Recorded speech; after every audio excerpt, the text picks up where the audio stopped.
So for all you newbies out there that don't really geography much, Holland is not a country, it's a region in the Netherlands. Bali is not a country, it's a province of Indonesia. Tahiti is not a country, it's an overseas territory of France. And in that regard, Dubai is not a country, it's an emirate within the UAE. And it's also a city in that emirate. And there's like 6 other emirates to talk about. Let's get started. It's time to learn geography now! Hey everyone, I'm your host Barbs. Get your Geography Now merch like this mug and this shirt at geographynow.com. Not selling out if it's your brand. So ladies and gentlemen, we have reached our last triplet group of countries, the United Group. UAE, UK, and USA. Yeah, we're in the end game now. It's gonna get crazy. So here we are with the first one, the United Arab Emirates. They're united, they're Arab, and they're Emirates. What on earth does that mean? Well, luckily that's kind of what we do here on Geography Now. We break it down so that even a brain-damaged starfish could understand. I don't think starfish have... I never claimed to be an orthodontist. Let's jump in. So since the beginning of the 21st century, the UAE has become a global phenomenon hotspot. Long story short, they went from this to this, all within about 2 decades. But first, let's see where everything kind of lies geographically. Shouts-didith we? First of all, the country is located on the eastern end of the Arabian Peninsula bordering Oman and Saudi Arabia with coastal borders on the Gulf of Oman, the Strait of Hormuz choke point, and this big body of water, which depending on who you ask, Iranians will call it the Persian Gulf, Arabs will call it the Arabian Gulf. I don't have time for the semantics, you guys battle it out in the comments. Anyway, the country's capital is Abu Dhabi, and the country is divided administratively into 7 emirates, each with a capital that corresponds to the emirate's name. Abu Dhabi is the largest emirate land-wise, and alone accounts for 87% of the entire country's landmass, and produces about 2/3 of the entire country's economy. Nonetheless, the emirate of Dubai is the most populous, and also holds the largest and busiest shipping port, Jebel Ali, and the busiest airport, Dubai International. The second and third largest airports are Abu Dhabi and Sharjah International. As of 2023, Dubai International is the busiest airport in the world in terms of international passenger traffic, serving over 86 million passengers as of the most recent reports. Now, the Emirates are also kind of weirdly divided up, as in many of them actually have exclaves. Abu Dhabi, along with Al Quwain, are the only 2 single landmass emirates, whereas the rest are sort of chopped up all over the place. Dubai has 1 exclave, Hatta, about 80 miles, 134 kilometers east on the border with Oman. Ras Al Khaimah is split up into 2 parts, one on the coast and 1 inland. Fujairah is made up of 3 chunks of land on the east coast and 1 shared municipality with Sharjah, the Shamalia area. Ajman has 2 exclaves, Manama and Masfut, and Sharjah has the most at 7. Qalba, which is split up into 3 parts, including the one that's shared with Fujairah in the middle. Diba al-Hessin, up by Oman's Musandam Peninsula exclave, and Khorkatan, split into 3 parts, including the Nawa second order exclave within Oman's Mada exclave. That's right, it's a part of the Emirates within Oman, within the Emirates. Crazy, right? Side note number 1, the UAE has over 200 islands off its coast, most in the Abu Dhabi Emirate. In fact, the capital Abu Dhabi is on a bunch of islands. Side note number 2, we don't have a lot of time to dive into the history, but there was a time when the areas of what are now the UAE fell under the influence of the Portuguese and the Dutch. Side note number 3, I actually went to the Madha Nawa exclaves when I was invited to Abu Dhabi for the VidCon event. I randomly met that dude that hosted Serbia's version of Who Wants to Be a Millionaire, and he was also a fan of Geography Now, and he let me borrow his car so that I could drive me and my mom into these areas. Thank you so much, Yvonne. But on that side note, look, Dubai, you are fun and flashy, not gonna lie, you look really cool, but driving in your city is a nightmare. Road exits can be super narrow and confusing. Everything forks off and forks off of the forks randomly. And like if you miss an exit, you practically have to go like all the way to Saudi Arabia before you can even do a U-turn. Like I don't know about the rest of the Emirates, but I absolutely hated driving in Dubai. I have to be honest. In any case, you're probably wondering about the Madha Nawa exclaves and why on earth it's demarcated that way. Well, in the 50s when the UAE was under the Trucial States as a protector of the British, it kind of went down like this. Okay, look, Oman, we gotta figure this out. Where exactly do our countries exist, and how are we gonna draw this line? Okay, so I'll take the south part, obviously, the Musandam Peninsula. That has to be mine. Okay, well, then it's settled. Hey, you forgot to ask us what we want. I didn't see you there. You're like off hiding in the mountains. Okay, who do you want allegiance to? Our clan is loyal to the Omani Sultan. Ugh, Okay, all right. That makes the map look a little weird, but fine. You are a small bubble of Oman in the crossroads of like 4 different emirates. Hold up, no. We didn't agree to that. What are you talking about? I'm a small village within your bubble, and my clan has always been loyal to Sharjah. Okay, I guess we're doing this. And that's basically how it happened. Anyway, what it comes down to is what even is an emirate and how did these 7 become one country? The shortest way to explain is an emirate is basically a land that is ruled by an emir. However, in the UAE, they don't use the word emir, they use the word sheikh. So then what is a sheikh? I've asked this question to many of my Emirati subscribers. I've heard conflicting answers, but overall, the general understanding I have is that according to traditional Arab/Muslim culture, it originally translates to something like elder or chief or tribal chief. But today it's more of like a ruler/monarch connotation, but the word king wouldn't exactly be appropriate, even though functionally it's like a king, but it's not. It's a sheikh, but not an emir, but it's an emirate, whatever. Just don't question it, stop questioning it. Anywho, that's that. So how did the 7 emirates join? Well, actually it was originally supposed to be 2, but then 9, but then it went down to 6, but then back up to 7. But it basically went like this. Okay, Dubai, we've always been pretty close. We've always gotten along. Our royal family members are even relatives. So let's make a country, you and me. Let's invite all the other emirates in the area. Okay. Let's start with the closest ones to us. Sharjah, Ajman, Al Quwain, Fujairah, Ras Al Khaimah. Are you guys in? We're in. Nah, I'm good. I've been pretty stable on my own for the longest time, but thanks for the offer. Okay. Qatar, Bahrain, you want in on this? Nah, we can handle ourselves and be our own countries. Yeah, fair enough. Okay, so that makes everyone but Bahrain, Qatar, and Ras Al Khaimah. Oh, wait, hold on. I changed my mind. I'm in. I want to join the country. And that's how that happened. Basically, the country today is ruled by the Supreme Council, which is the 7 sheikhs of each emirate. Of that council, they elect one of them to be a president and another as a prime minister. Technically, any of the 7 sheikhs could be voted as the president and prime minister, but they have kind of like a traditional understanding amongst each other that they will pretty much always put the sheikh of Abu Dhabi as the president and the sheikh of Dubai as the prime minister. They just always do it. Basically, each sheikh is like a mini monarch to their own respective emirate. This means that although the federal government has executive power over things like foreign policy, defense, and security, each emirate has their own jurisdiction over things like councils, laws, police forces, allocation of budgets, and so on. Like for example, the sheikh of Sharjah, he will still be respected throughout the whole country, but he would never like encroach upon the territory of another emirate and like build property or businesses. Everything he does will be focused on his own emirate. In any case, that's enough legislative talk. Let's finish off this segment with the famous places. Now, I'm sure you've seen a lot of cool places in the Emirates, mostly in Dubai and Abu Dhabi. I mean, Abu Dhabi has the largest mosque in the country, largest indoor theme park in the world, Warner Brothers. Al Ain Oasis is a really cool place as well. And don't forget Qasr Al Hosn. I got to go there with my mom. Really cool place. It shows you the entire history of Abu Dhabi. And in Dubai, I don't really have to say much. You already know. Everything from the largest mall in the world and the Burj Khalifa, the Burj Al Arab, Palm Jumeirah, Dubai Frame, Atlantis Water Park, Miracle Garden, Al Fadi Quarter, Global Village. But hey, sometimes you gotta give all the Emirates some spotlight too, and not just Abu Dhabi and Dubai. If you want a little bit more of the tradition and culture and Islamic side, Sharjah is great. They got great museums. Ajman has really cool nature preserves. They have that castle on top of the mountain. Al Quwain has Dreamland Aqua Park. If you want nature and mountains, Ras Al Khaimah is the place to go. Fujairah, really cool beaches on the east coast and the oldest mosque in the UAE. So if you come to this country, check out the other Emirates. Don't just stick around in Abu Dhabi or Dubai. There's all these other cool places you can check out. So there you go. In any case, it's about time we move on to the next segment. So let's do it.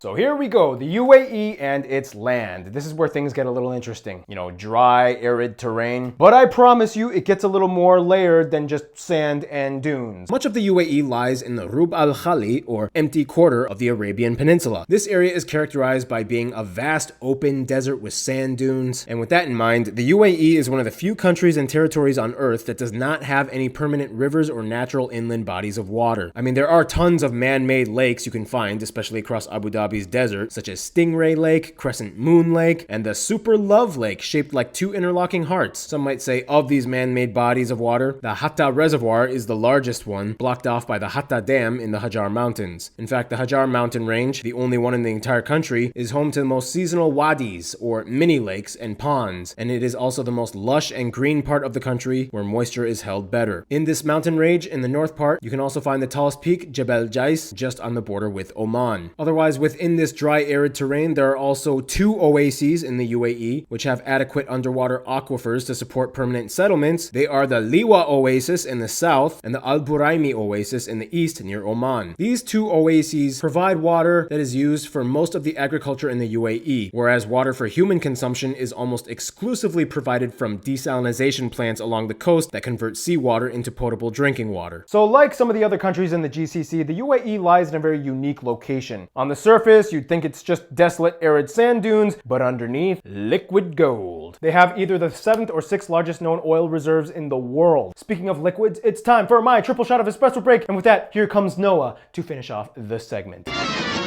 Here we are, once again, ready to roll.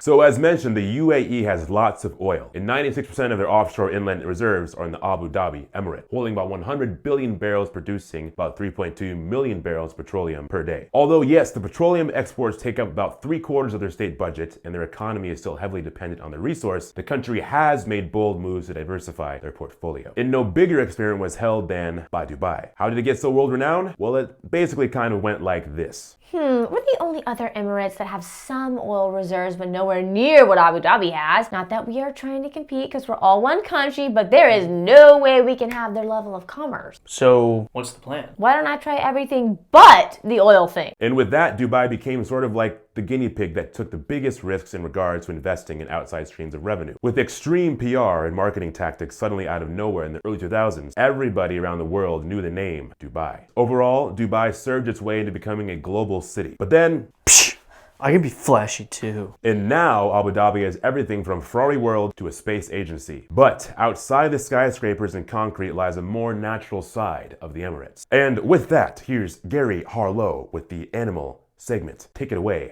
My name is Gary Harlow. Come to teach you about animals today. Nah, wrong accent there. Let's do it! Animals of the UAE. The country has about 13 protected areas, including 4 national parks. Here, native endangered mammal species like the Arabian oryx, gazelle, and desert fox can be found, usually surrounded by plants like desert thyme and acacia trees. By the way, yes, there used to be a trend of super wealthy socialites posting up pictures of exotic animals like cheetahs, tigers, and lions as pets. However, in 2017, the government passed a law banning private ownership of said animals, and violations can come with huge fines and even imprisonment. Along the coast, various wetlands and mangrove islands are protected to give home to some of the 450 documented bird species like flamingos, herons, and sandpipers.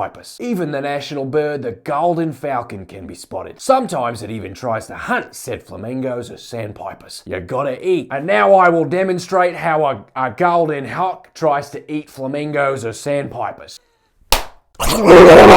Yes, because they grab them with their wings. That's right.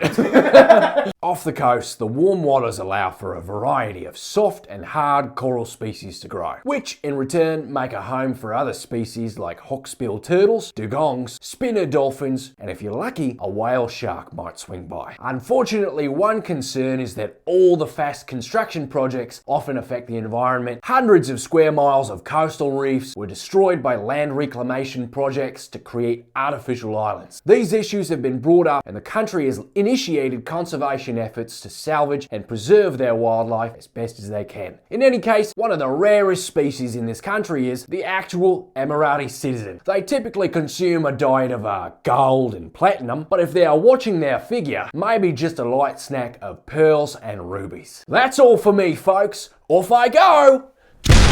Thank you, Gary. Well, as you can see, the Emirates definitely has more to it than just a metropolitan side. And as they say in Transformers, there is more to them than meets the eye. I like Autobots Assemble better. It's Autobots roll out, Avengers assemble. Whatever, Thank you very much. It's all Hollywood. They all make the same thing.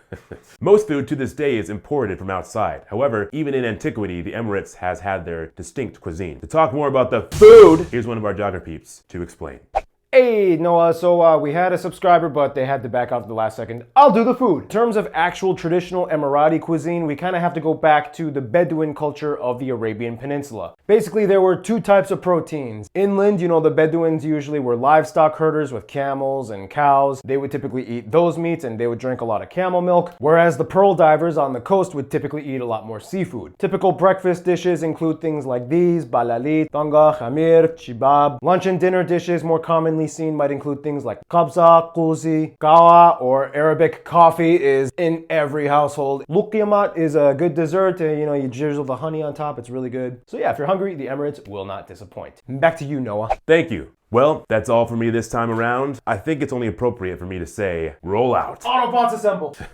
Thank you, Noah. In addition to the ever-growing list of mega projects and real estate plans, they've made bold moves like opening up Khalifa Port, or the finance sector announcing that they would initiate the 55.5% corporate foreign ownership rights tax withholding. All of this kind of started to foster a quick prosperity season. And in return, it has given the UAE the largest sovereign wealth fund in the GCC at almost 800 billion. And all of that brings us to the next segment where we talk about the people of the Emirates. Let's go.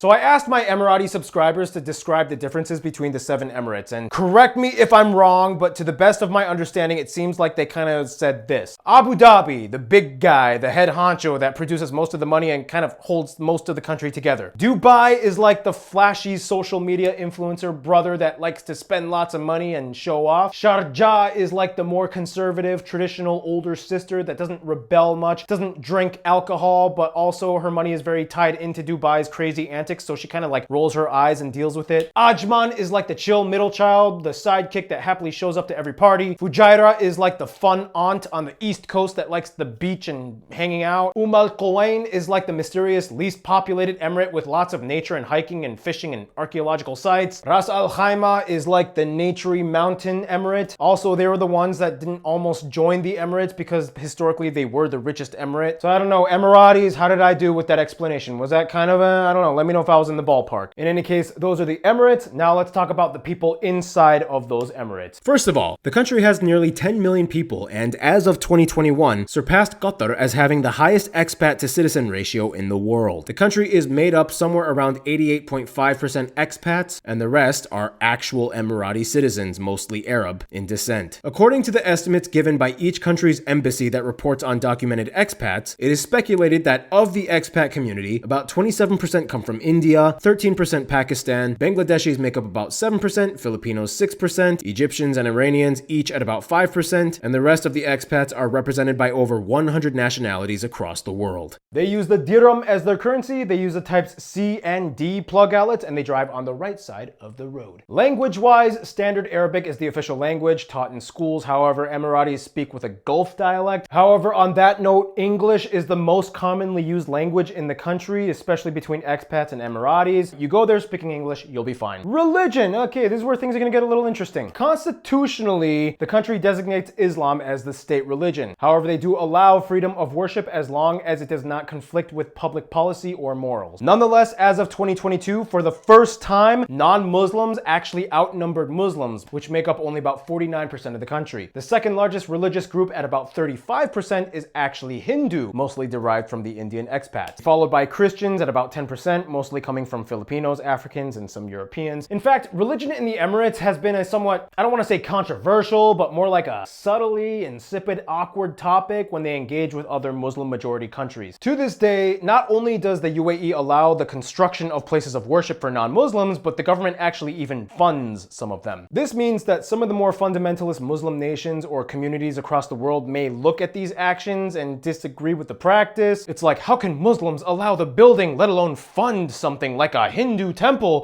Well, I'm not one to authoritatively speak on this topic. I would advise you to talk to an Emirati for their input. But from my understanding, what it essentially boils down to is the strategy of the Emirates is if you want to attract the investor class, many of whom may not be Muslim, then you're gonna have to kind of make things as smooth as possible for them to transition into your society. And this is where the blurred lines of flexibility come into play for the Emirates. But in the end, what it comes down to is the expats have the freedom to pretty much be themselves as long as they don't go crazy and cause a ruckus. There are some strict laws in regards to things like defamation, public decency, PDA, and you could be fined and even arrested if you swear in public or even post something on social media that criticizes someone else. Free speech and press is limited. Anything that openly and publicly criticizes the government or Islam is prohibited as well. In regards to being an actual Emirati, the story is a little bit different. Long story short, unless you are born an Emirati from Emirati parents, it is very difficult to become a citizen. Foreign women actually have it a little bit easier because they can just kind of marry an Emirati man and get citizenship fast. Whereas if you are a non-Emirati man that marries an Emirati woman, you would have to go through a lengthy process of like waiting 3 years to even apply, and then you have to prove that you have at least 7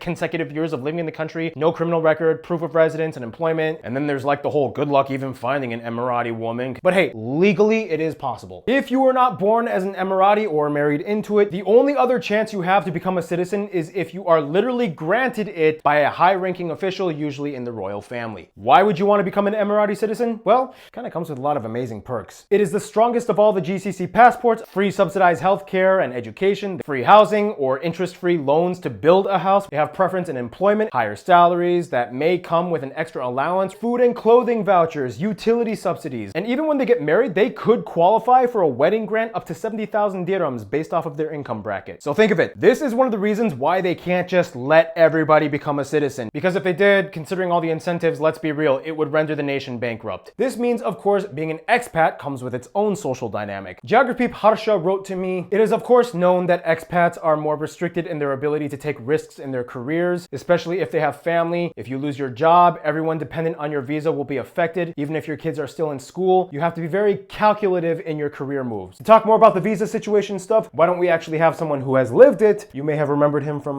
my Somaliland episode. Geography Khalid, take it away, explain. So here are some of the UAE visas explained. The most common ones for non-tourists are the employment, investor, and residence visa that must be renewed every 3 years. If someone is born in the country, like myself, they will receive a birth certificate, but the citizenship will be from the country that they're originally from or their parents are from. In addition, the baby will still require a residence visa. In addition, there is ever so exclusive, newly announced golden visa started in 2019, only given out to selected few outstanding individuals. Something as well I have to share with you, that once you turn 18 as a male, you are not allowed to be under your parents' visas anymore. You're your own man. But if you're a female, single female, you're allowed to stay under your parents for as long as you want, as long as you're a single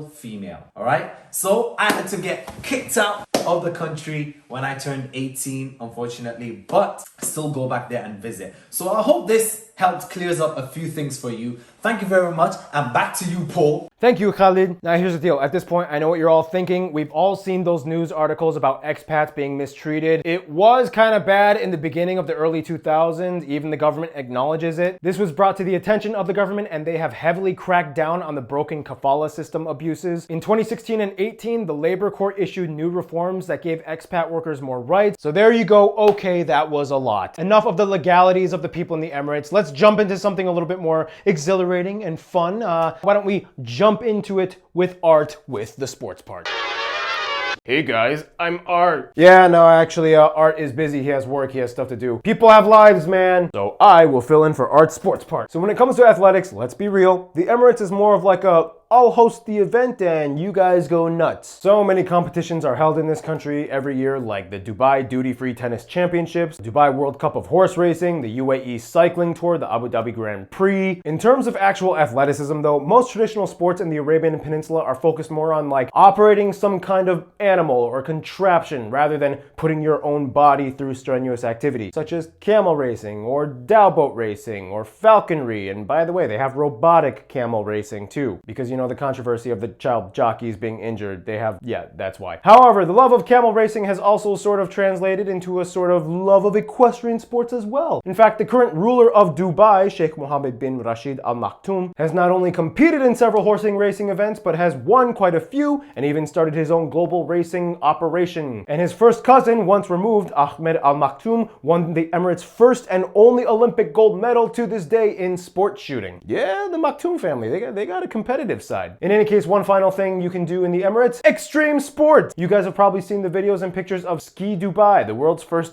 indoor ski resort. They literally built an 85-meter high indoor mountain, complete with artificial snow and even live penguins that are brought out to the enclosures that people and guests can interact with and play with if you pay an extra fee. You can even dive in the world's deepest pool, Deep Dive Dubai. You can skydive, paraglide, zipline, dune bash, jet ski, sandboard, bungee jump. Every conceivable extreme activity is found here. And speaking of extreme, I'm done with this segment. Art, you're awesome. Miss you, buddy. Sorry you had to miss this one. Until next time, cheers.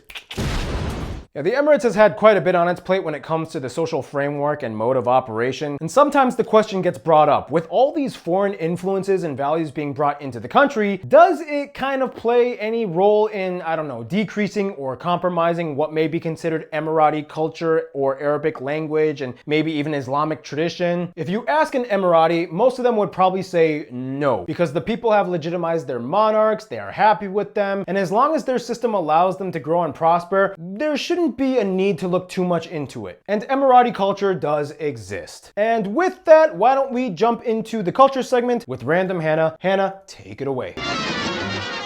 What's up, guys? I'm back. Behind all the concrete and glass lies a world of ancient historical traditions and customs. For one, like many other Gulf nations, prior to the discovery of oil, much of the country's culture was centered around coastal communities made up of tribes and clans that typically engaged in pearling with Abra boats. Each emirate also has their own traditional palace or fortress that former rulers used to live in. They are now museums holding old artifacts you can visit. Yeah, okay, sure. Other Gulf countries have that too, but what are some things that are like distinctly Emirati? Ah, good question. And quite frankly, it's kind of a little difficult to answer. And even people from the Gulf have trouble seeing the differences. The biggest one though would probably be clothing. If you look close, you can catch the elusive clues that give away nationality. Most Gulf men wear white thobes or kanduras with a tarbouche or long hanging tassel that connects to the neck. Think of it as like an Emirati version of the necktie. Like other Gulf states, Emirati women typically wear abayas, typically black, sometimes with embroidered sleeves or hems. Some prefer hijab, some don't. Of course, on an off day, if they want, they may occasionally wear Western style clothing. However, keep in mind, in the Emirates, being an actual Emirati does kind of come with a sense of public dignity. They are one of the few and proud, so the last thing they would want to do is disgrace their nation, emirate, or even clan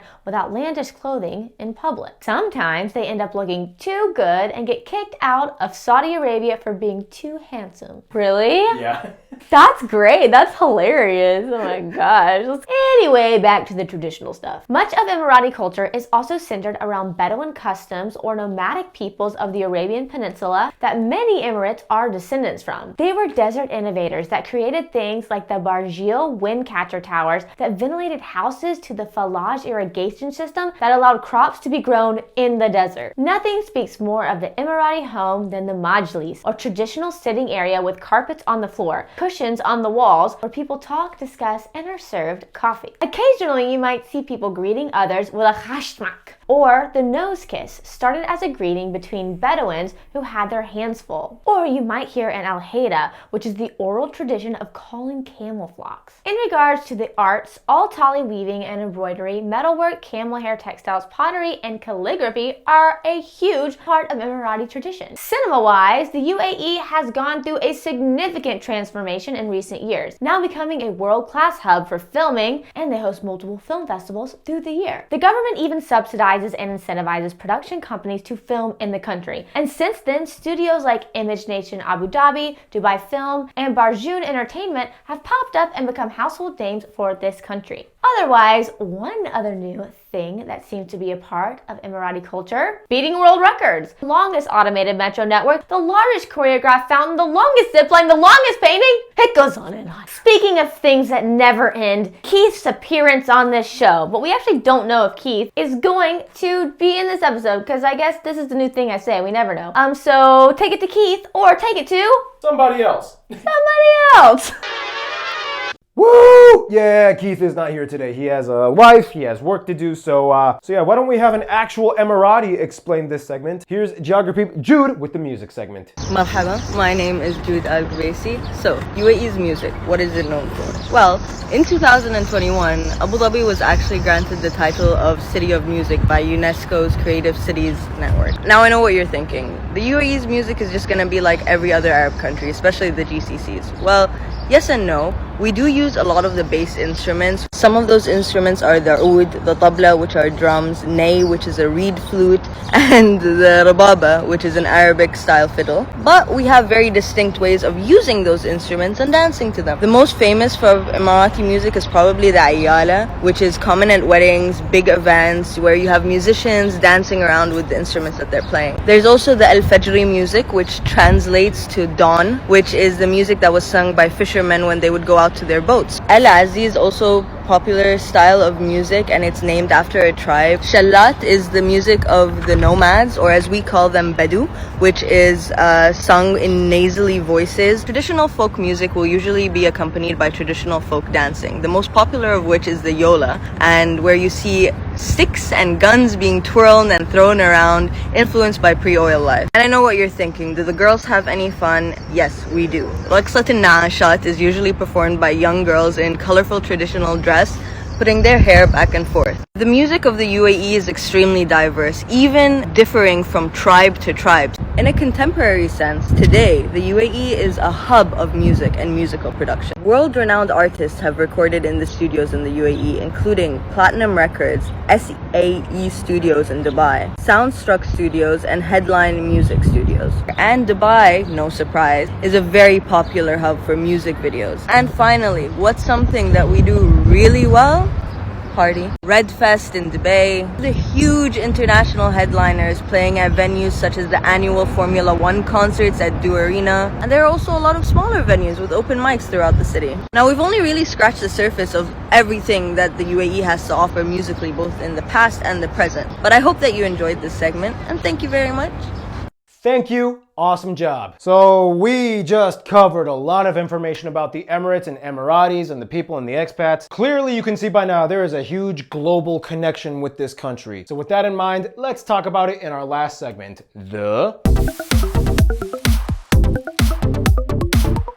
So clearly by now you can tell that the population of the Emirates is pretty diverse. And you don't get that way without being able to connect to all the countries that make you diverse. Here's how their diplomacy works out. For one, if you want to know their closest business friends, look no further than the investor countries like the USA, UK, India, China, and Russia. Of course, being formally affiliated with the UK as a protectorate has kept their ties to the British close, and the English language only helps the relationship with them and the Americans, whom the Americans have bilateral treaties with, including trade, security, counterterrorism efforts, and military cooperation. China and India are the largest trading partners and of course have worked on a number of infrastructure and energy projects, Khalifa Port, and the Abu Dhabi oil refining and petrochemical complex. Each of these large investor nations has a noticeable community of expats that invest heavily in real estate and business, and many people from these countries have obtained the golden visa. Of course, countries where the majority of expats come from also have close ties: India, Pakistan, Bangladesh, the Philippines, and Egypt. The UAE does what they can to accommodate these communities as best they can. In addition, the UAE has done lots of philanthropic work abroad in many of these countries, such as sending aid to disaster victims. If you want to know about the closest friends, though, most Emiratis will probably say GCC countries tie in the closest. They all have a shared culture and history and language. They are able to freely travel within each other's countries and have diplomatic agreements that combine economic, military, social, and political unity amongst each other. If they had to choose the closest ones, though, most Emiratis I have talked to have said maybe Saudi Arabia or Oman are the closest. Oman because, come on, everybody loves Oman. It's like the happy grandma of the Arab world. Seriously, nobody hates Oman. And Saudi Arabia, due to the shared structure of both countries being fast developing Islamic nations that have a mutual understanding of traditional Arab tribal monarchical rule. Granted, Saudi Arabia is a little more conservative and may look at the actions the UAE takes with a little raised eyebrow, but overall, the heads of state meet each other regularly. They are totally welcomed in each other's countries and they get each other oh so very well. well. In conclusion, clearly it's been evident that the Emirates has become a global phenomenon. And the more you kind of dive into how this country functions, it seems that you'll notice there's always a crossroads of cultural expectations and legal openness that keeps this country running. Yeah, it might be flashy, but there's also a real side to it. Stay tuned, the UK is coming up next. And I'm coming to visit!